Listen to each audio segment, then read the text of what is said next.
so you're at Nearpod. Let me get rid of all the other stuff off the board. Okay, it should say what, section 2.5, correct? Yeah. Okay, and it's got what, a little apple or something like that. All right, now what you're actually looking at, it's actually my PowerPoint presentation, and we'll go through it as I click through this. So it just goes automatically to your computer. You didn't have to download anything. You didn't even have to set up an account. You just use the code. It enters you in. I still add all PowerPoints to my website, so you can always look at them. This is just something that you don't have to remember this code. It's just when we're in class, and you can, if you can't look up a lot, like you're constantly writing, you can look up at your screen and see the same PowerPoint right in front of you. Does that make sense? So. I like it. You didn't have to set up an account. I think when you get the code logged in, it says like enter your name. That's just because I can put questions in here. So like at some point, I could stop this presentation and ask everyone in the class a certain question pertaining to this, and you'd have to answer on your computer. So you could draw a picture, you could type. It's kind of nice. Today is just the first day of this where you get to see some of the PowerPoint stuff, but I want you to see the potential what we can use it for today. Okay. All right, is everyone ready to go here? Everyone's logged in? Perfect. Okay, this is what it should look like. Now, the thing is for you, it won't have all the fancy graphics and the transitions. Every time I click, it basically just shows the next slide that we have. It's pretty sweet, just the way it works. So you'll see everything on the slides. You can immediately start writing without having to wait for me to click through it. But at least you get to see both. One of you get the lights for me, please.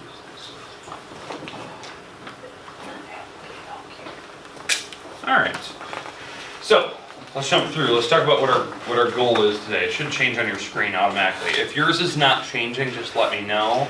It's probably going to log you out. Sorry, it just happens. Sometimes the internet hiccups and then it just doesn't work anymore. But eventually it will. So my own computer's hiccuping. Let's go to the next slide.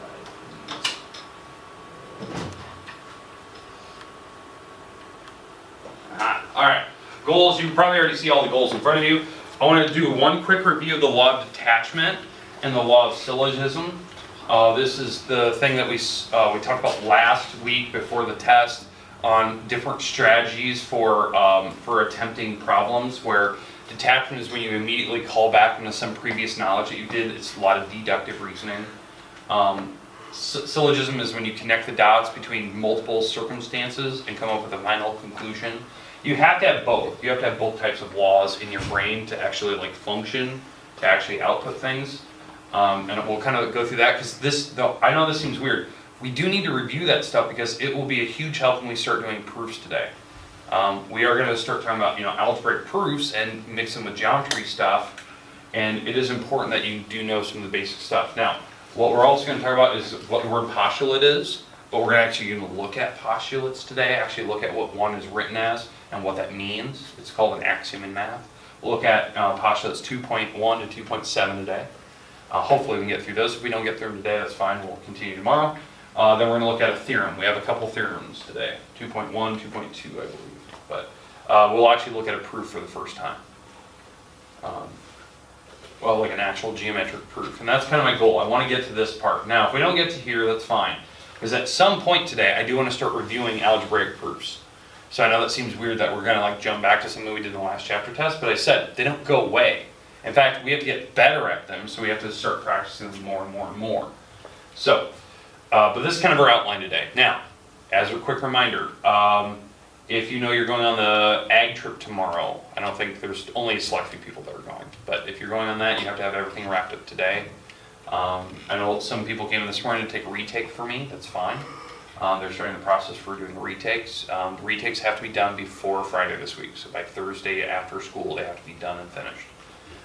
Today after school, I'm going to be entering a lot of people's missing work. That some people have turned in missing work and whatnot. Double check your grades today. I'll kind of warn you. I might even send you an email tonight saying that, hey, you're missing this. You need to get it in before the end of the week. That type of thing. So, because I know the end of the quarter is coming up on Friday. I want to make sure everything's turned in. So, all right. So, law of detachment. You can see it on your screen. You can see kind of what we're going through. Okay, the law of detachment uses straight deductive reasoning. is that idea that you're trying to come up with a valid conclusion, that's something that's true, where if you read a statement, like if P then Q, right, or P and Q are just some mathematical statement, deductive reasoning is using that same reasoning for a different example. So if P is Q, then Q is true, right? Here's the sentence. If your bank account is empty, you will not be able to purchase something, right? That's the sentence I'm giving you right now. If this, then this. So you have that conditional in your head. If you have no money in your bank account, you will not be able to purchase something. So a week down the road comes along, and suddenly you have no money in your bank account. What does that mean? So, Mr. Ward's bank account is empty. What does that mean for me? You got robbed. Not just that, but what? You're poor. I'm poor, but what's the outcome? Can't buy anything. Can't buy anything. That's the law of detachment. Now you guys come up with other reasons. That's going off the law of syllogism where you're trying to connect the dots, right?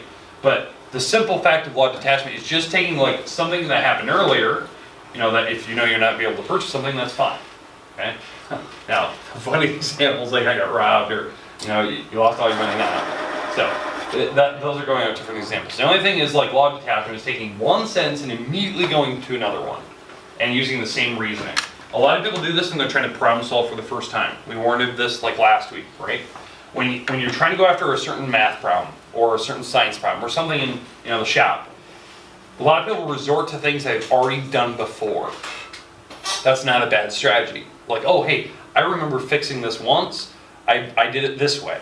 And you try it again. Maybe that doesn't work. It's a lot in like computer programming uses a lot of that trial and error. It's that idea that you try things that you've done previously. That's the law of detachment. You detach it from what you did previously. You try to attach it to what you're doing now. Now, the other type is the law of syllogism. Now you're probably seeing it on your little slide. It's already shown up. Okay, the law of syllogism. It uses deductive reasoning again. But now you're connecting dots that weren't there previously. So like when people gave me examples of like, oh, you were robbed, you're making connections to things that you've also experienced. Different things that somehow play together.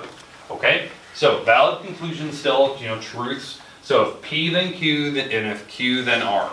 So there's like a string of events. So if Mr. Ward doesn't have any money in his bank account, and he has no money in his bank account, then he was robbed. Like you're making all these deductive like conclusions down the road of things you previously experienced, but they weren't necessarily labeled earlier. So like, here's my example. If you have a square, then you have a rectangle, right?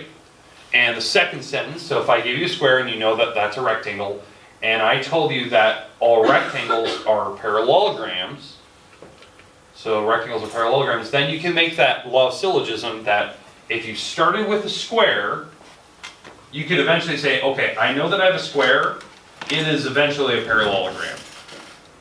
Because I know that it connects. The square connects to a rectangle, the rectangle connects to a parallelogram, and I can keep going. What is a parallelogram an example of?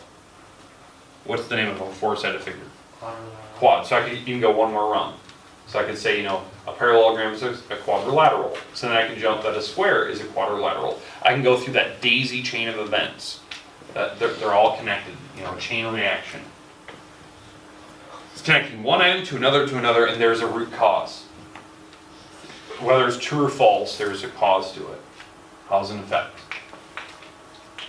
All right, let's move to the next one. So those are just little things. Now the reason I give you that stuff,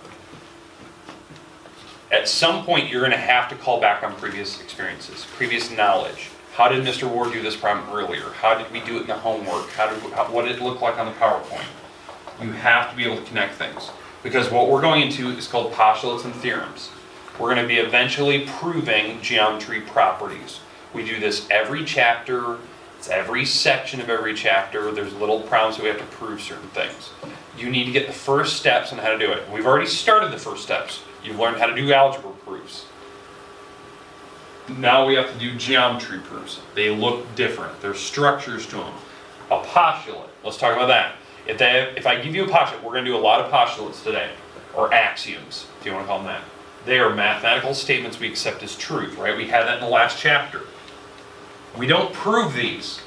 No need for proof. They are the basis of all mathematics. Okay, axioms. Same definition. Okay? Certain axiom is met. You can't prove it. One of the basic things for an axiom or postulate is doing something like this. 3 plus 4 is 7. If I asked you to prove it, that you could try to use fingers, you could try to use objects to go, okay, 3 plus 4 is 7. But it's so basic in mathematics that we just say it's substitution. Like, we don't need to prove it. You're not proving 3 plus 4 is 7. We just take it for granted. Anytime you do basic operations, those are postulates in math. Anytime we do like distribution, right? Those are basic properties. They're postulates we accept as truth. We have to start somewhere. We start at basic arithmetic. Now, don't get me wrong. In algebra, there are certain things we can do to a problem. So if I give you a problem like this, there are certain things we can do to this problem to get down to prove that x is 9. Don't get me wrong. There's steps. But in the middle of that problem, at some point you're going to have to go 10 minus 1. Well, how do you prove that's 9? X is 3. Okay, or x is 3, whatever. Jeez, what am I doing? Let's do that. Let's say that maybe in the middle of your problem, let's say in the middle of that problem we say that x is 9, right? But how do you prove that 10 minus 1 is 9? Other than showing it on fingers, like 10, you take away 1, that's 9. You can't actually prove it, right? You have to do the certain step. So there are certain things we take for granted. This is one of them. Substitution. It's a postulate, it's an axiom. It's the most root level of all mathematics. Okay, now there's certain things we are going to eventually be getting. Like there's certain postulates in this world that, how do you prove it? It's super difficult to do it. It's like a definition, right? You're going to see it. You're going to see the first couple here. In fact, let's go through the first one right now.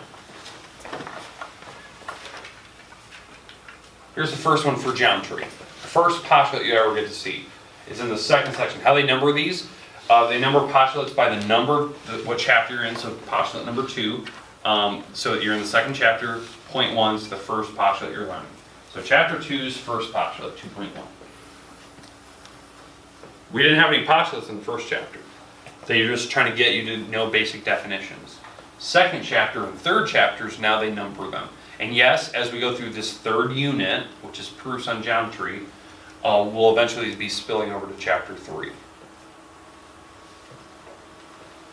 So like I said, this unit we're in will bounce around a lot. We even saw that in the last chapter. We had a little bit of chapter 1, a little bit of chapter 2, and mix them together. Same thing here. So you have to really kind of pay attention to what sections we're doing.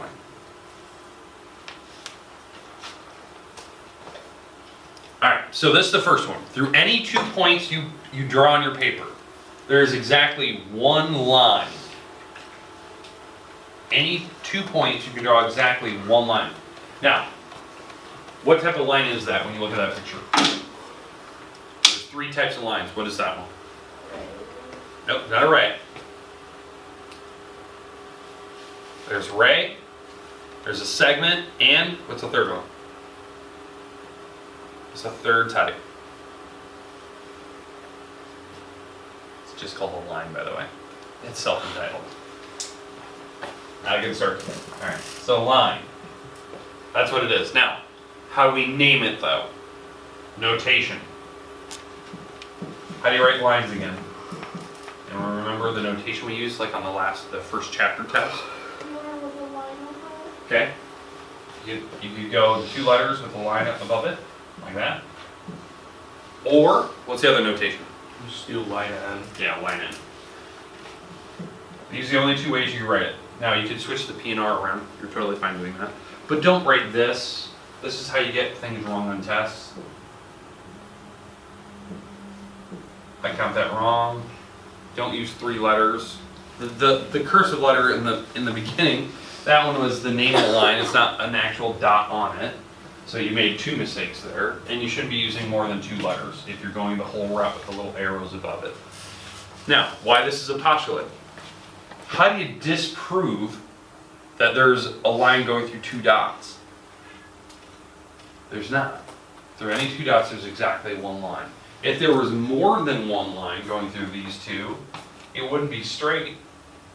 It'd have to be a curve. And that would not be a line. That'd be like a type of conic, a type of curve. So, like, it's super hard to disprove a postulate because we don't prove them in the first place. We just take it for granted. This is something we just assume is true. 2 dots, boom, you can draw a line through. Okay, questions with the first postulate. All right, second one. Now, we're going to talk about planes. Through any 3 non-collinear points, there's exactly one plane. So you can see it on your picture. 3 non-collinear. Now, we talked about this a long time ago in chapter 1. This is a nice review to go over some of these definitions again. Why do they have to be non-coplanar? Or non-collinear, sorry. Why do they have to be non-collinear? Because that means they're not in a line. Yeah, they're not in a line. That's number one. They cannot be in a straight line because why? Why do they have to be not in a straight line? You're correct in that definition, though. Why did I have to pick 3 dots not in a straight line to have this one plane? Because if it was in one straight line, then there could be more than one plane. Yeah, this is like the visual aid that I gave you. Let's go E, D, and F. If I were to pick 3 dots in a straight line, do you agree that those 3 dots are on my marker board? Yeah, that's a plane that contains them, right? That's how they say it, the plane contains those points. But there's also other planes that could hit them. Like, I could have a different plane other than my marker board. I could have a plane, like let's say my hand's a plane. I could have a plane cutting through the board this direction and hit all 3 of them. So it would go right through that line. So that would be a different plane. Or I could have one at a different angle, that's a different plane. Or even a different angle. I had a bunch of different examples here of different planes. They could all hit all 3. If they're not in a straight line, like this, I couldn't have another one that could touch them. Because if I were to pick a different line at a different plane at a different tilt, I'd miss one of the dots somehow. There'd always be one that I'd miss. So that's why they say that they have to be not in a straight line, non-collinear. There's exactly one plane. Notice, when you start with the points, you can end with the plane. Now, how do you name a plane? What's the notation for a plane?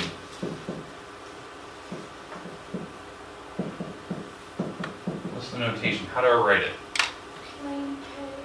Plane K. I agree with that. Plane K. Because you use the cursive letter. Or Plane ABC. plane ABC. Planes, you can use all the dots that are on it, even if there's more than 3. That's different than lines. Lines you have to use 2 only. But on planes, you can pick as many as you want. So, A, B, C, D, E, if there's an F and a G. Notice I didn't put K in there. K is the name of the plane, so if I'm going to say K, I just say plane K by itself. But if there's actual points, I can use all of them. You have to use 3 or more, because that's the definition here. 3 non-collinear points. Lines, you have to use 2 only. Have to. I count them on when you try to use more.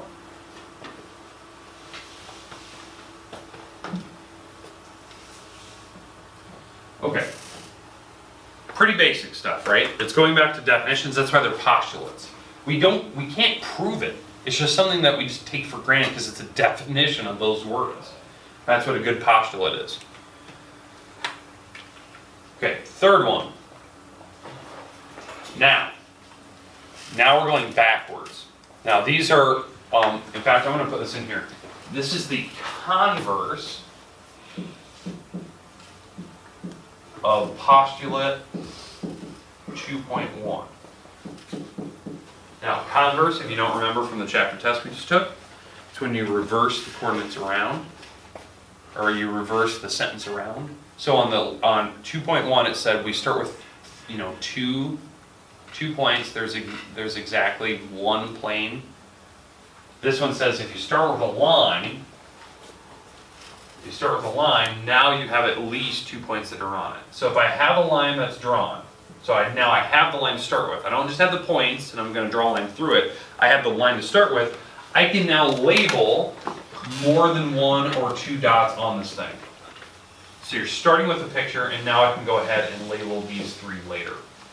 So that's the idea. Now, if you look at my picture there, you started with a line, then you can add more. If they did a P, Q, and R, you can now add more.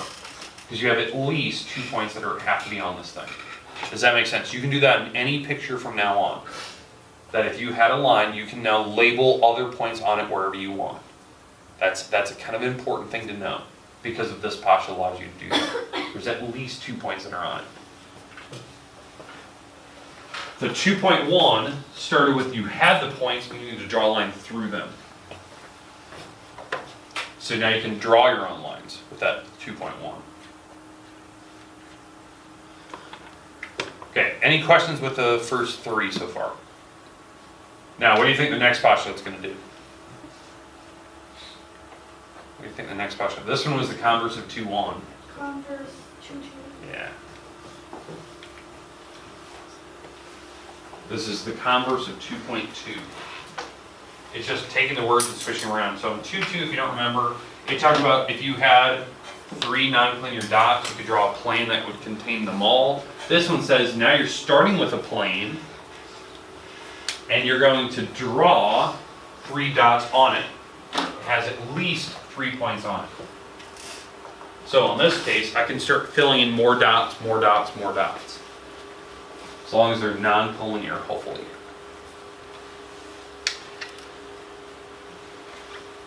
So from now on, if you have a plane, you can start putting points on it, anywhere you want. That's what 2.4 says. 2.2 says if I had three dots, I can now draw the plane that would hit all 3 of them. So that's kind of the converse.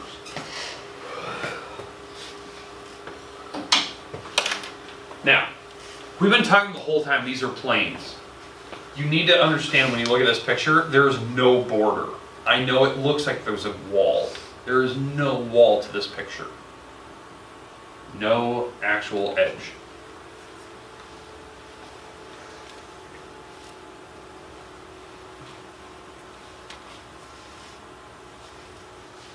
All right, next one, this is a new one now.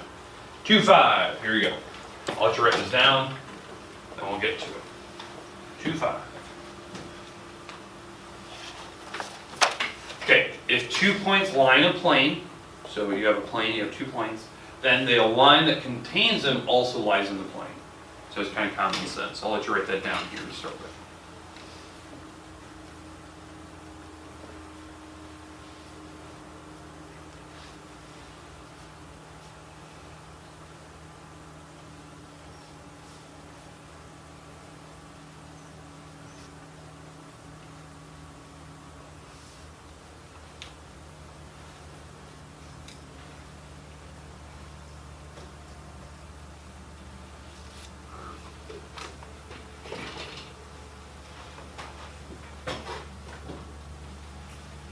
So now I know if you're looking at your Nearpod, it already has a picture there. But... So there's your picture. You can already see it on the Nearpod.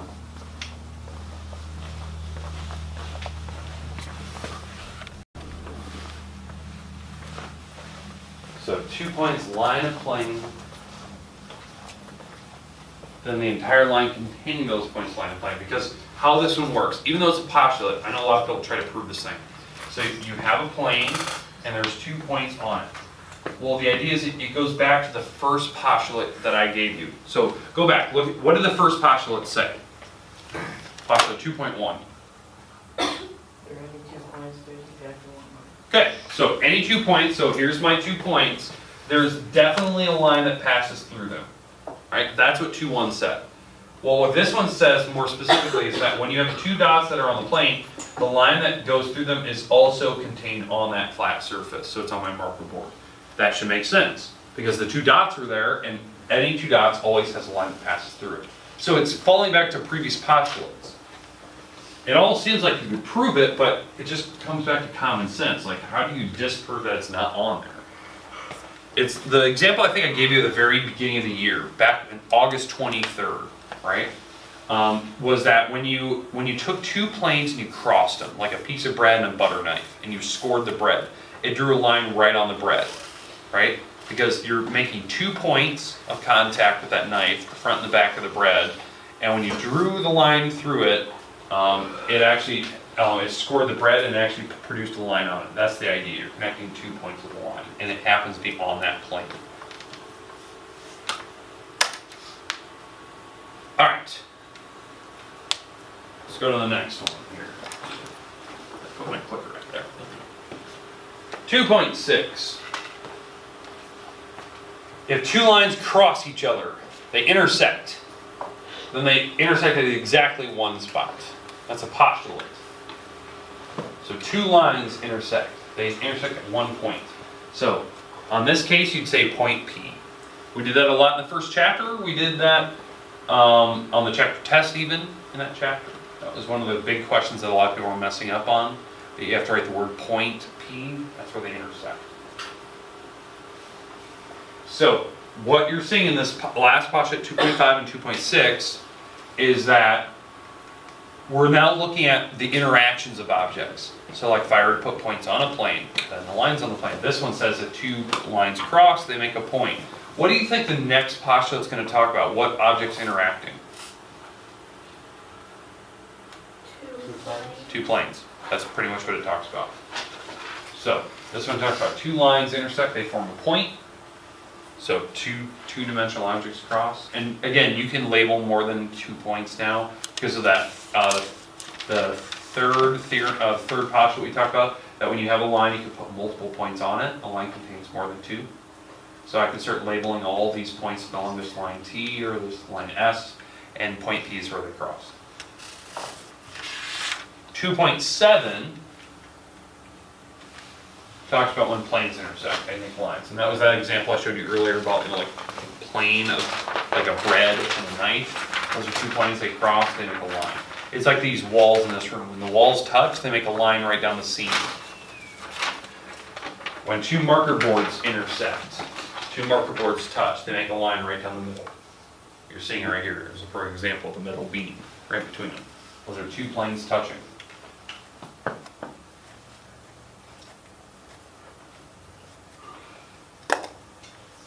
Okay, all right, that's it for that, for our notes today. I don't want to get to the theorems today. I'm going to save the theorems for tomorrow because we have to do proofs tomorrow. The goal today was to get these postulates so you kind of know what they are. We're going to use these in this next assignment we have, so be careful. Like you have to understand, like 2.1 and 2.2 talk about when you have points, you can draw the object around them. 2.3 and 2.4 talks about when you have the objects, you can now put points on them. And 2.5, 2.6, and 2.7 interactive objects. Things interact with each other to make different figures. So, but it's coming back, like why these are all postulates, they come back to definitions. We talked about this stuff in chapter 1. We just never put a formal property around it. There's lots of stuff we're going to be covering here. All right, next thing I want to talk about. Okay, I'm going to stop here, I'll let you get that all written down. We're going to do a handout. Now I know it says worksheet on this, we're going to work on this together throughout the week. Does that make sense? We need to practice doing proofs on algebra, because we're going to use algebra in these next couple sections. I'm going to hand this out. So there's, I think, 7 problems on here. We're going to do these together this week, and eventually we will hand this in. We will hand this in later this week, because I already hear that. This, again, every assignment we do this week will be on the next quarter. So today when I email you, like, hey, you're missing this, that's on this previous quarter. Quarter number 1. Okay, put your name on it. You will need to turn this in, so don't lose it. There's 2 there. I keep thinking, where's that weird? Fingers don't do that. Perfect. Okay, everyone's got one?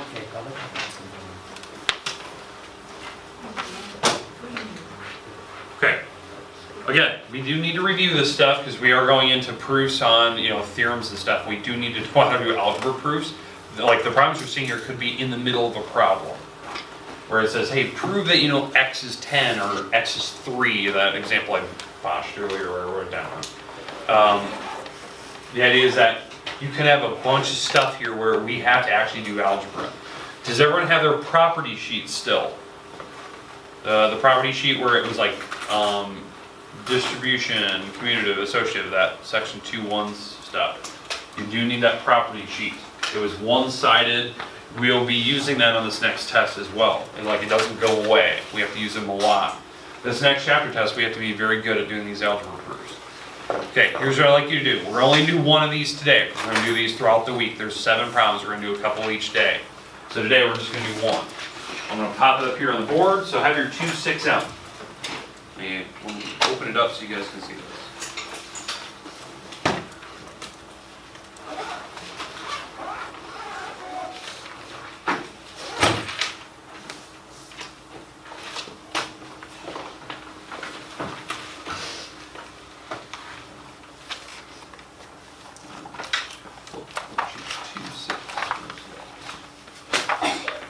Bless you.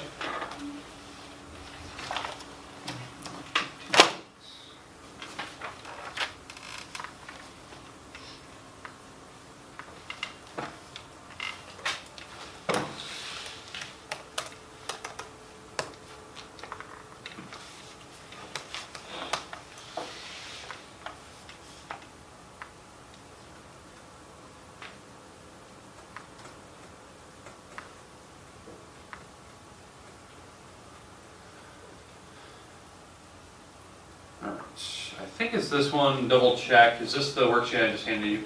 No. Yeah. Okay, just making sure, because I have multiple versions of this thing, so. Okay, we're gonna do just the first one.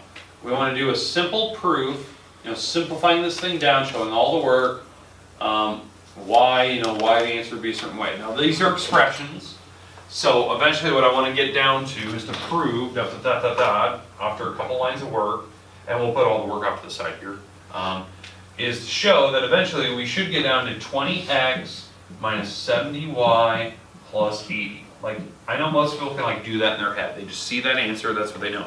But it's to justify, why is it that? Now, I know I talked about, earlier today, was that there's certain things in math we just take for granted, right? Like basic operations. There's still some stuff we have to do here, in order to get to this final answer. Okay, so we know that we have to get down here.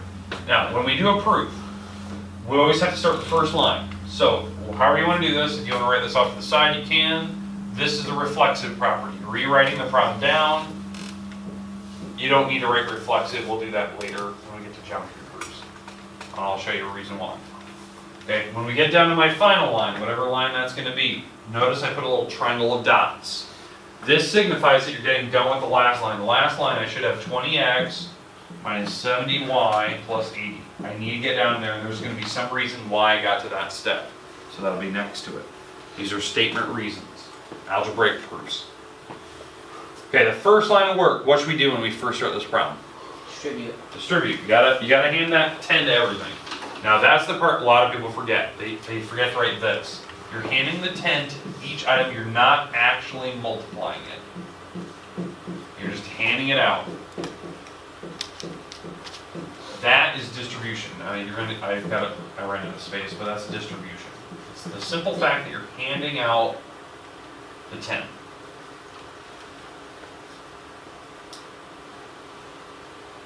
The next step, anyone happen to know? Put everything in parentheses. So it's the associative property, right? Or we're going to switch the parenthesis around the 10 and the 2.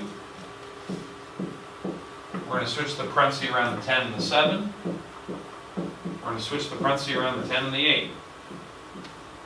Now, what property has parentheses? We even called it the parenthesis property. That was one of the things we talked about last week, or the week before. Which property? Say it. Associative, yeah. That's the associative property. The associative property. And we only really have one more line, we just have to do the work. So, what's 10 times 2? 20. Okay. 10 times 7? 70. And 10 times 8? 80. Doing the simple arithmetic to get to there. Notice I can get rid of the parentheses right when I do it. You don't need to wait. The book says you have to wait. You can. That's just doing simple arithmetic. That's substitution. That's a normal algebra problem. Now, I don't need to go further. There's no like terms or anything like that. But I want you to get a sense for the steps. We're building up this week is to get you used to doing that. Okay? So these 3 steps are the normal steps you take when you distribute. Tomorrow, we're gonna look at how do you do commutative steps. And then we're gonna look at how do you mix them together. Does that make sense? Like, we're gonna build up this week because I want you to get practice. So when you walk in here tomorrow, I might have one of these problems on the board, like this style of a problem. I'm gonna have you do that type of work one more time. Make sure you don't lose this worksheet. You need to hand it in at the end of the week when we get through all these problems. Make sense?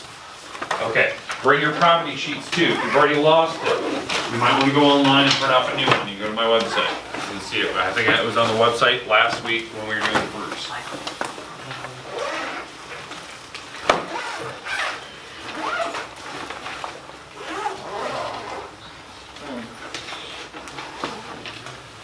Alright, so there you go.